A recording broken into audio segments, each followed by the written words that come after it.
Good morning. Welcome back. It's Friday Coffee Talks. We're here for episode 98, and we are talking over coffee on a Friday. It's been a few weeks off. Thank you so much for those of you who've been patient, waiting for new episodes. We unfortunately, a few weeks ago, lost my mother in law.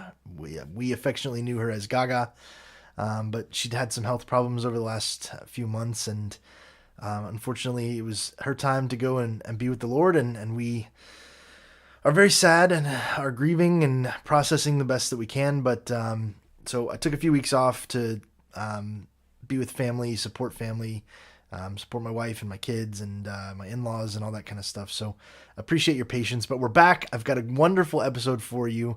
It's been a good few weeks of work and travel and all that kind of stuff. Travel has been big. I've been living in airports recently. So excited to kind of get back to that routine a little bit. But I'm also excited to get back into the routine of Friday Coffee Talks episodes, and I've got a really good one for you today. I'm talking with somebody. This is the first interview I've done with somebody that I don't know super well, and so I'm very excited. This is somebody I've been wanting to talk to for a while, and yeah, so I'll quit talking about it, and we can jump right in. Please enjoy my discussion with Troy Hipolito.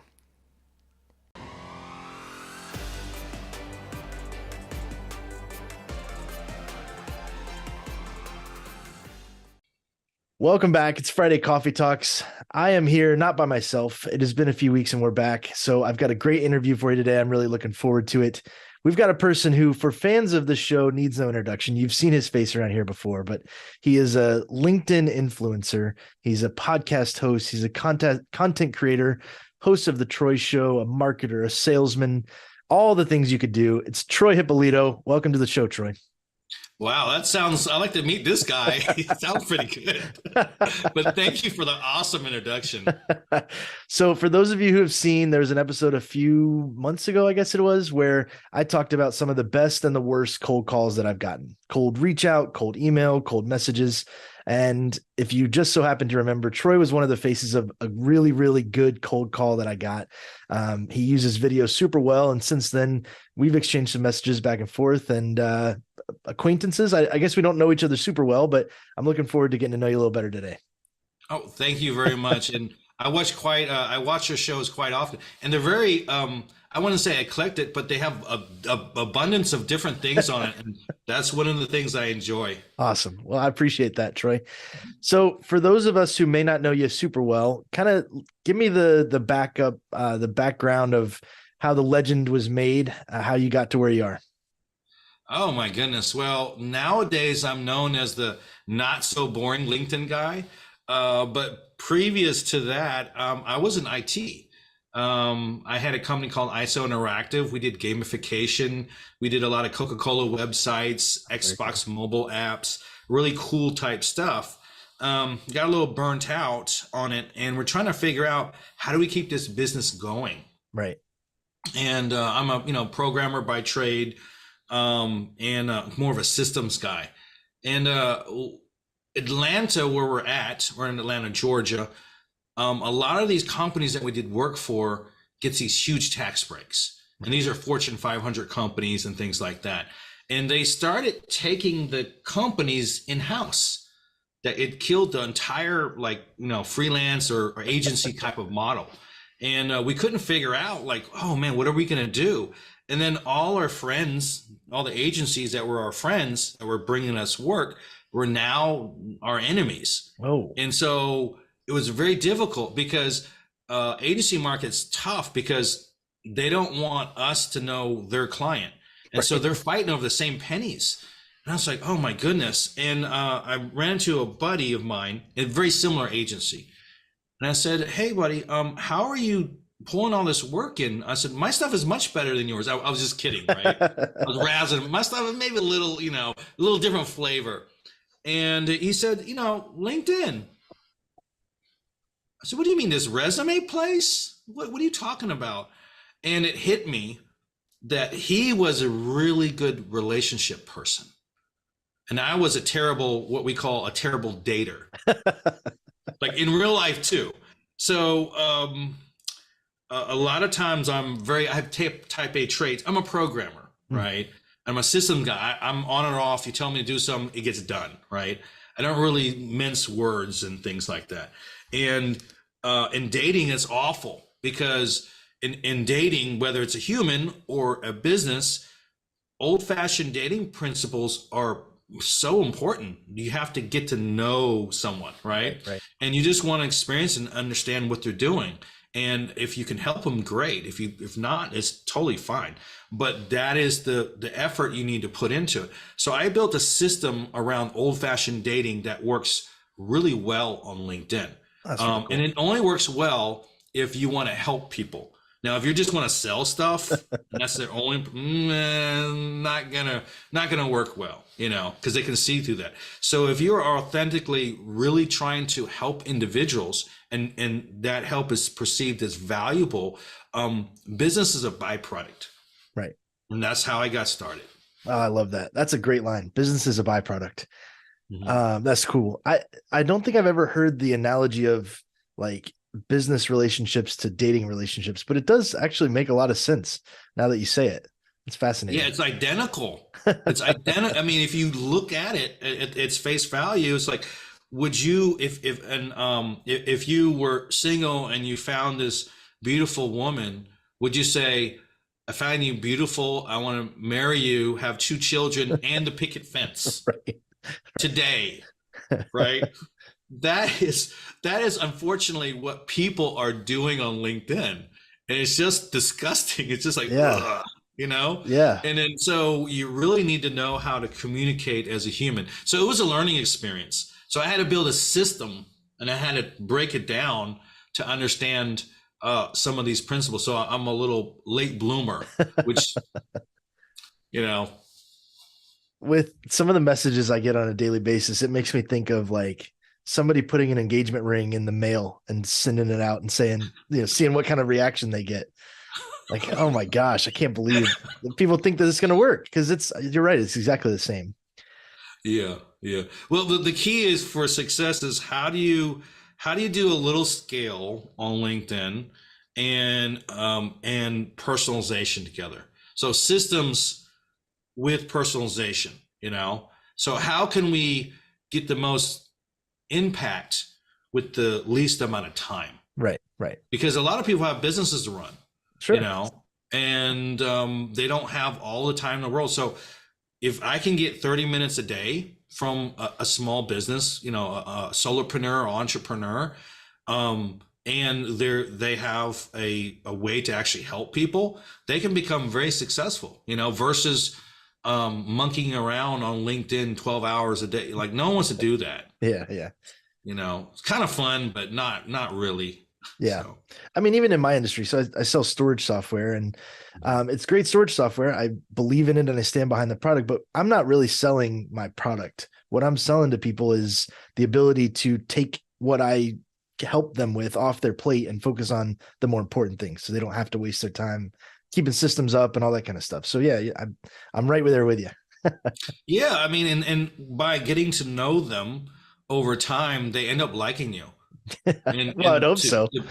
Well, no. Well, to be completely honest, 80% of the decisions making it is if they actually like you. Your product is kind of like the 20% area, So if they like you and trust you, they're like, okay, there's 3 people offering this storage solution, right? These 2 people are kind of douchebags, So you're the natural person to go to, and I trust this guy. You got to think. People will work with you if they like you, what kind of person are you? So would I go to a high-end bar with you and have a drink? Right? No, seriously. Yeah. So would I have a drink with you? Because that tells me this person trusts me, because when you're out in a social environment and drinking, you are giving out personal information. Yeah, sure. Absolutely. If you're worth any kind of money, you don't want to be blabbing to anyone. You want someone you can trust. So if you're at that level of trust, decision makes it a lot easier, Yeah. So let's talk LinkedIn for just a second. I find this interesting because I initially launched my show on LinkedIn and then grew to YouTube and Spotify and all the other things now. So My wife has given me a hard time plenty in the past about my decision to start on LinkedIn. She's doesn't use LinkedIn a whole lot, and so she's like, Oh, why would you do that? Like, there's nobody on LinkedIn. So take me through no that one, huh? decision. Oh yeah. So for me, for LinkedIn, well, LinkedIn has over 800 million plus. I think it's 850 million now, right? Something like that. It's probably higher. 50% of them are active daily. Think about that. It's a Yeah, huge market, And then how many clients do you really need? So there's no competition. If you really think about it, all these coaches, I have a lot of clients that are coaches. I'm a coach myself, but more on the LinkedIn side. And you would think that there's so many coaches that there's no one. No, some of these people are making very good money, but they don't have to have a high volume. yeah, I only bring on one client a month, maybe two. That's it. So if you want a profitable business, wouldn't it be great to really help that individual grow their brand, their business, and their peace, their way of life, versus you know throwing a bunch of stuff on the wall and seeing what sticks is kind of not the way to go. yeah. No, I completely agree. I've always used LinkedIn a lot, probably more than most, but it's so valuable. It's probably the most untapped of all the social medias. Everybody wants to be a YouTube star. Everybody wants to be on TikTok now, but there's not a whole lot of people. I'm not saying I want to be a LinkedIn star, but but it's such a good platform. It's vastly underutilized. Yeah, definitely, definitely. Well, there's a lot of opportunities too. Think about LinkedIn and say that's this one thing. It's not. It's very diverse. I have a show, the Troy Show, Mhm. right? And it runs on a LinkedIn event and through a LinkedIn Live. So I capture one and push it to the other. A LinkedIn Live with a guest on the live show. Well, I usually pair up, with a Restream or some software for my LinkedIn Live, and it goes on their LinkedIn Live. It goes to my YouTube channel. It goes to my Facebook channel and all that stuff. So you get one person, you got six channels Yeah, right off the bat. So you may only have, say, 20 or 30 or whatever people that will just show up and see that one episode live. But just on my channel, there's another 1,000 people just on the LinkedIn Live that does that sees the replay. yeah, And you got to, well, multiply about two, three, four, depending on where your audience is. And that's before you can take it even further. You can move it to your podcast, and you can move it towards streaming TV. That's another platform. And so that's just one area. So on LinkedIn, you have the direct communications area, and that's kind of how we met. Mhm. You have the networking portions, and then you have your content creation. Right. So there's a number of different ways for solopreneurs and entrepreneurs to really kind of figure out, where do I fit in this ecosystem? So it's really fun, but fun and exciting, but it's also very helpful, because it brings in the right amount of people. Yeah, Oh, no, the absolutely. right types of people, excuse me. My next frontier that I'm working on getting better at is taking content from my video stuff that I make on YouTube and here on LinkedIn and turning that into short form like reels on Instagram and stuff. Oh yeah. I don't have that skill yet, but I'm working on it. That's my next Yeah, it's a frontier. Gary V model. Well, you Yep. don't have to. You know what? Yeah, I'm sure you don't. Do you do all your stuff yourself? Yeah. Oh my gosh, One you man are you show are a over here. crazy man. You can hire a good assistant and Yep. you can train them. Yep. Cut your workload in half. That's my suggestion. Yeah. And get a good person. Ask me, I'll find somebody for you, and they will edit, cut down, and do the whole Gary V model into that short form content. And then you can establish your own style. My videos on LinkedIn, I use two tools, v.io, Mhm. which is just an online video editing tool, and on my phone I use Instagram. Okay. Believe it or not, Yeah. because Instagram, you can get in out of a video probably in 15 minutes. They have excellent music tracks on it. Yeah, yeah. Great how they do the typography. You can put stuff together, and it doesn't have to be studio quality. It has to be the real quality. Right, right, right. It's you're So watching on when your phone, people, so yeah, so people like real people. And so content like that is not super hard. It can be time consuming because on LinkedIn, you have the different formats. You have polls that do really well. You have the carousels, which are PDFs, multi slides, and stuff. And a lot of stuff takes planning. Matter of fact, last week I was posting stuff on how to schedule 30 days ahead and all that stuff. But to do all that stuff yourself, yeah, your wife is it's a lot. probably angry for you at a reason, lack of time. It Yeah, takes time. it So does. so Yeah. everyone needs a little bit of help sometimes. I can't tell you how many nights it's been like 2 a.m. and I'm hitting upload on the YouTube video after I finish editing it, getting it all up there. It's just when you can fit it in. But Yeah, yes. So if you use stuff like Restream, it'll send it out to everywhere, YouTube and all that stuff at once. And again, if you get a good assistant or some kind of service that feels you and knows your quality, you can reduce your workload yeah, a great deal. So that I don't know, just saying. yeah. No, it's good feedback. So I want to pick up on something you just said about real people being Mhm. behind brands and things like that.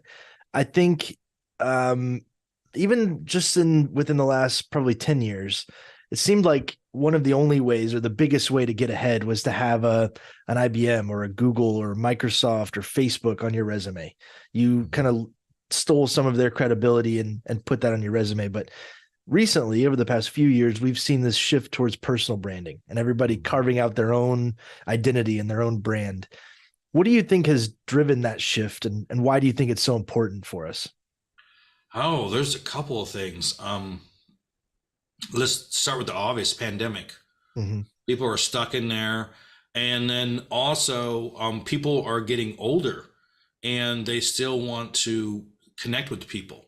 So you have that combination of, very high skilled professionals that want to make a difference in life. That's the rise of a lot of these coaches and consultants and things of that nature. Yeah. So those are the two biggest driving forces just to be fulfilled. I think a lot of people want to, there's that kind of an awakening, if you will. They want to do good in their life because honestly, when I help someone, I feel good. Yeah, And sure. people are now real. It's kind of a psychology thing. I don't know. I'm not a doctor, but all I know is that when I meet with someone, I don't try to sell them. I try to help them. Sure. And so I listen to them, and my helping is only one of three things going to happen. You put out good energy in the universe, and they never speak, poorly of you, and you feel good. Whatever's 15 minutes of your time. Right. The other thing is they do what you tell them or suggest, and it lessens their pain. And they're serious, and they look to the left and look to the right, and they say, I have 20 other issues I want Troy to fix, and they hire me, and the third is a lot of times they will send recommendations. And if you are serious about your business, you'll know that 50% of your business is based on recommendation, with other people are tooting your horn versus yourself. Yeah. So that's, so all those different things are really why it's been important to get a brand. And you don't have to be perfect. I'm quirky as hell. Like I'm a nerdy guy, and but I'm bluntly honest. And people can say, "Oh, I could hang out with him," or "I really understand what he's saying." They get it, and they want that level of being authentic versus corporate. Yes. Oh my gosh. It's such a huge thing. Authenticity over the suit. Like, oh my gosh.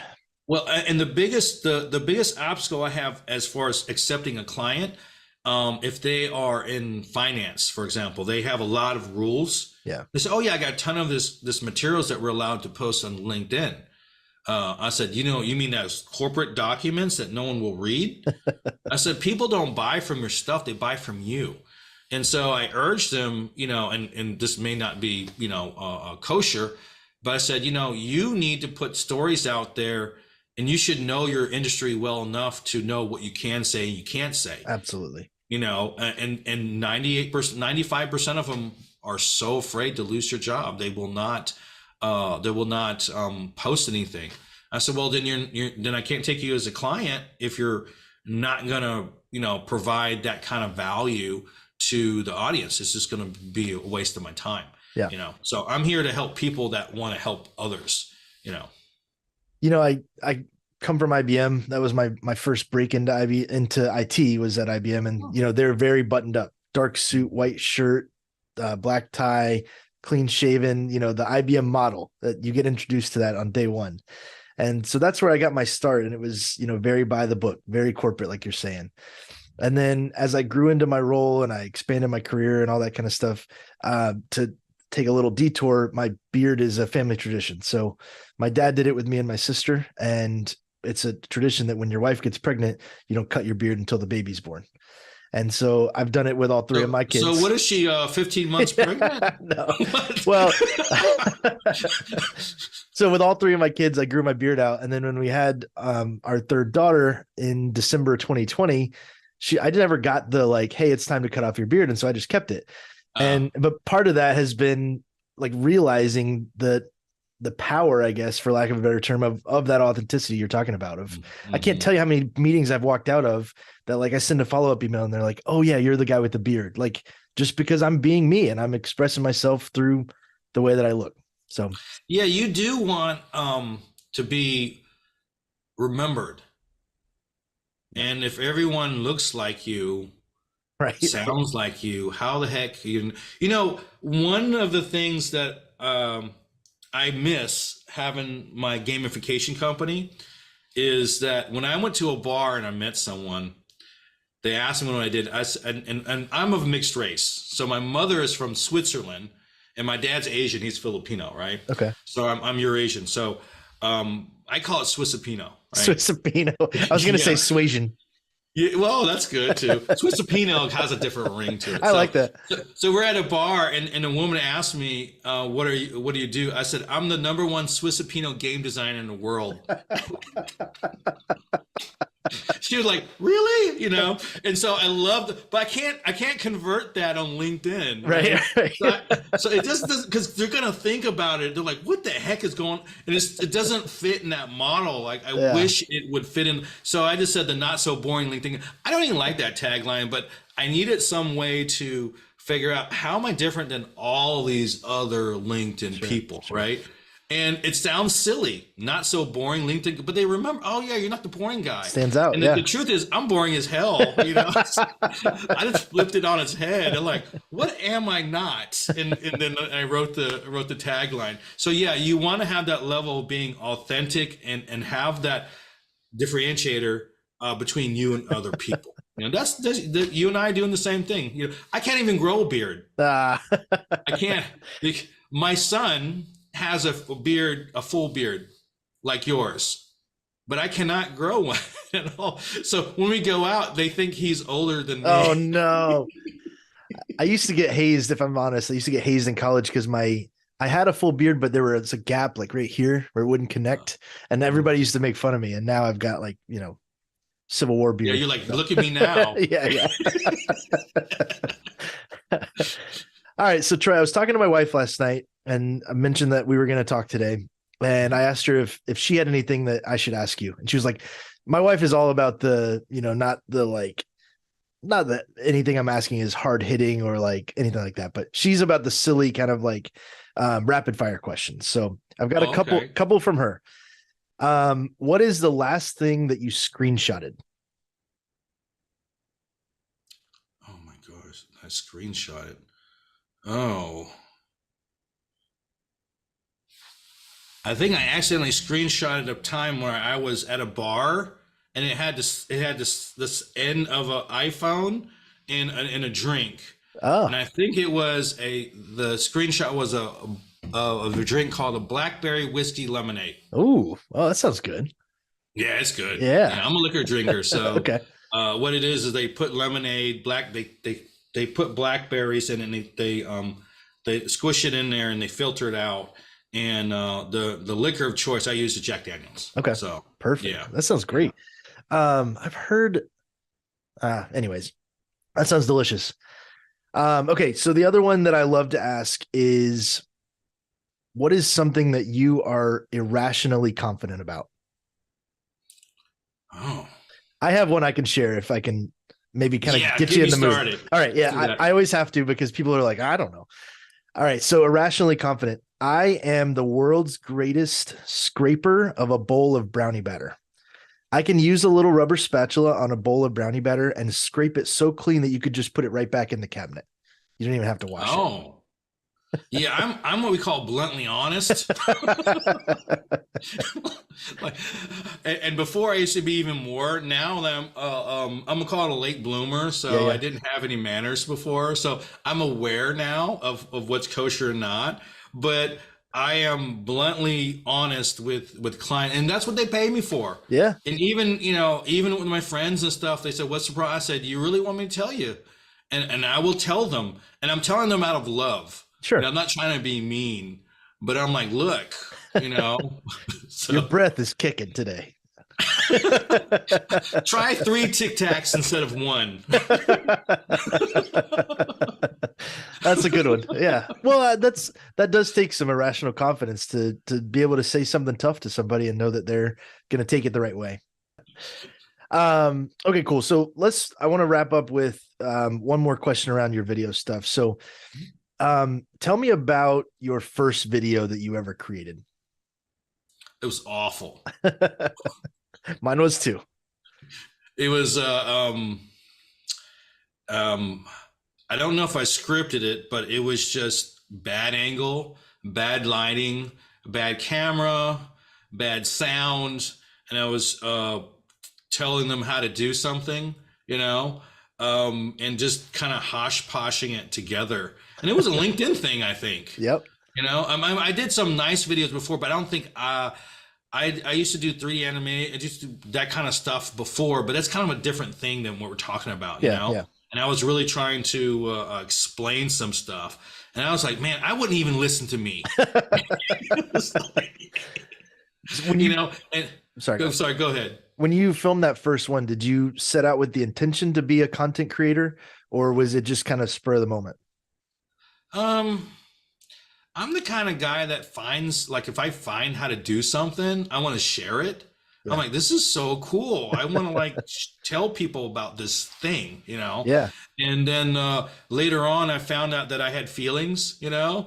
And I said, oh, I can't be like just talking to these. And the videos are pretty long for LinkedIn at the time. So my shortest video was 5, 10 minutes long, or no, it was close to 10 minutes long. No one watches those on LinkedIn. You know, that's more of a kind of a YouTube thing. Right. And LinkedIn is my platform. And so I had to realize, I said, how do I get the most impact with the shortest amount of time? Right. Because if you're creating video content, I create all sorts of content, slides. I love to do the what we call carousels, Right. because it's actually more interaction. The videos now, I like to do the long format videos regardless, just because I have a certain style on it. But how do I get a concept and idea out in under 60 seconds, Mm-hmm. you know, without seeming rushed? And I'm finding out that, you know what, if I can do 3 tips on A, B, and C, you know, if I can break up my content in a way that there's a pattern, like what you were talking about before, like Mondays are more about how did I fix someone's problem, or what challenge did I have that I had to overcome, you know, what thing happened to me and what lesson did I learn, something along those lines. And Fridays is always about looking back, introspective, family, friends type stuff. And then in between is, you know, whatever you have going on, you know, tips and things like that.